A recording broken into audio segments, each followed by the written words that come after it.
I dive deep into the crypto chaos so you don't have to. It's March 10, 2025, and this is the Decoder Report with a weekly recap in under 4 minutes. Let's get into the headlines. President Trump signs an executive order, officially renaming Bitcoin from criminals to Bitcoin Strategic Reserve. CT experienced a glitch in the matrix as anti-Bitcoin Peter Schiff finally admitted that Bitcoin is digital gold. President Trump's other son applauded his father for announcing the strategic reserve on a Sunday. Prime time for a smooth pump and dump in low liquidity.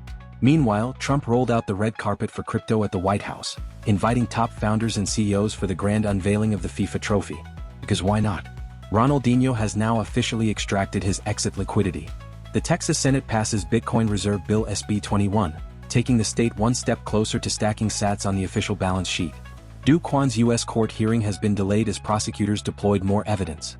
The SEC drops more crypto lawsuits. And finally, Tucker Carlson drops a prison interview with Sam Bankman-Fried. So, President Trump signed an executive order on March 7 establishing a strategic Bitcoin reserve. The crypto community had mixed reactions since no new Bitcoin will be acquired, just the 200,000 Bitcoin already confiscated, worth around $17 billion. This executive order essentially rebrands Bitcoin from criminals to Bitcoin Strategic Reserve.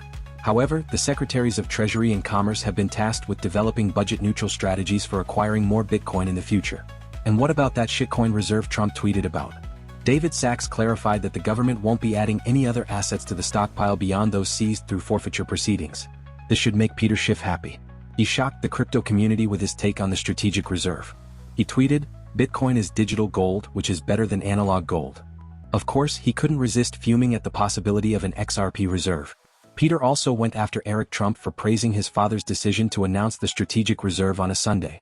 And to be fair, it did look sketchy. Bitcoin spiked from 85K to 95K post-announcement, only to give it all back by Monday.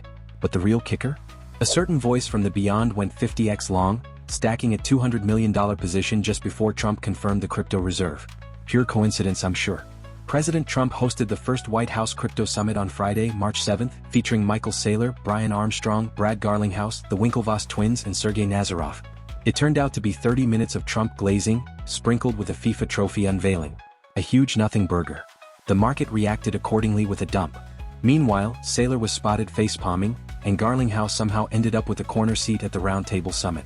As predicted in the previous Decoder Report, Ronaldinho has officially secured his exit liquidity with his Star 10 meme coin.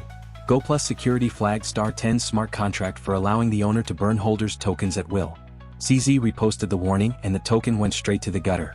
The Texas Senate just passed SB 21, pushing the state one step closer to creating a strategic Bitcoin reserve. If it becomes law, Texas will be the first U.S. state to hold Bitcoin on its balance sheet. The bill now heads to the House. Terraform Labs co-founder Kwon's U.S. court hearing has been pushed to April 10 as prosecutors sort through 4 terabytes of fresh evidence.